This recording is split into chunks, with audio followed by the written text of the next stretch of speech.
د روحي ویبپاڼې درنو لیدونکو او اوریدونکو سلامونه او نیکې هیلې احترامات مو ومنئ.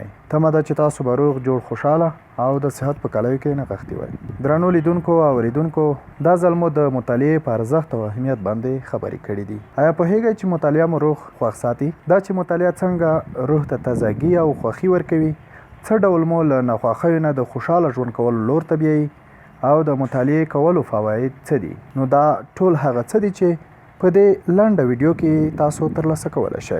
لیکنه شروان ودان.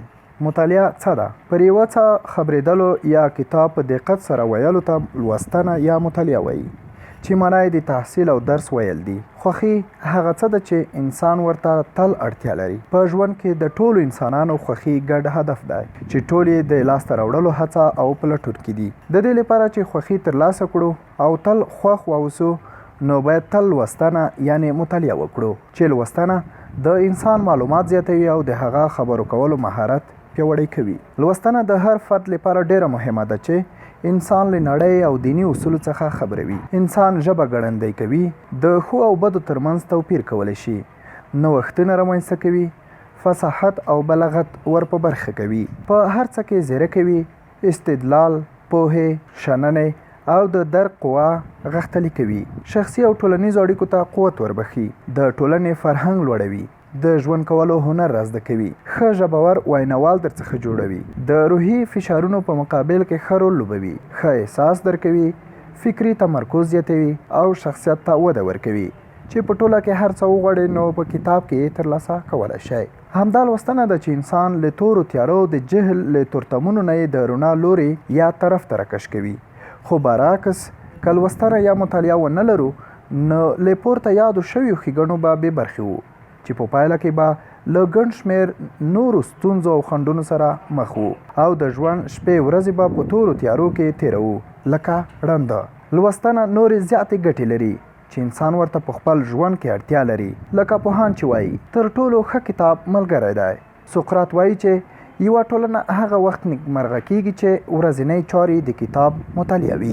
کارډیل وایي د انسان اندونه او انګیرنې په داسې ډول دي چې شونې ده د یوه کتاب په لوستلو سره د انسان اندونه نوې لارې وټاکي. همدارنګه کیدای شي یو کتاب د میلیونونو انسانانو برخلیک ته لارښوونه وکړي.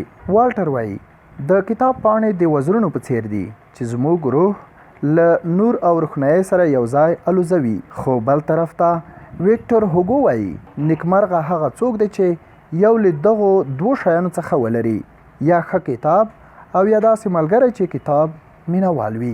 دا خبره به ډیرو خلکو ته ممکن عادي ښکاري چې له مطالعې سره څنګه انسان خوشحاله کیدلی سي، خو تجربو ښودلې ده چې ډیری وخت د انسان لوری د خلکو مور، پلار او مشرانو په نصیحتونو نه بدلیږي، لیکن د یوه ښه او مثبت پیغام لرونکی کتاب په لوستلو بدلیدلی شي او تاسو ته د خوښۍ زیری درکولی شي. نو بناءً ویلی شو چې مطالعه کول انسان ته بلاوې خوښۍ ور په برخه کوي. نو بالاخره ویلی شو چې د خپلو وړتیاو د پیدا کولو، زیاتولو او د لا زیاتولو په پار په ورځ کې اقلاً 1.5 ساعت مطالعه په دوامداره توګه وکړو. په مطالعه کې دا خبره ډیره ضرور ده چې باید مطالعه هر وخت په مسلسل ډول وشي، حتی که د کم وخت لپاره هم وي. د یوټیوب چینل لایک او سبسکرایب کړئ ترڅو زموږ نوي او تازه ویډیوګانې پر وخت درته ورسیږي.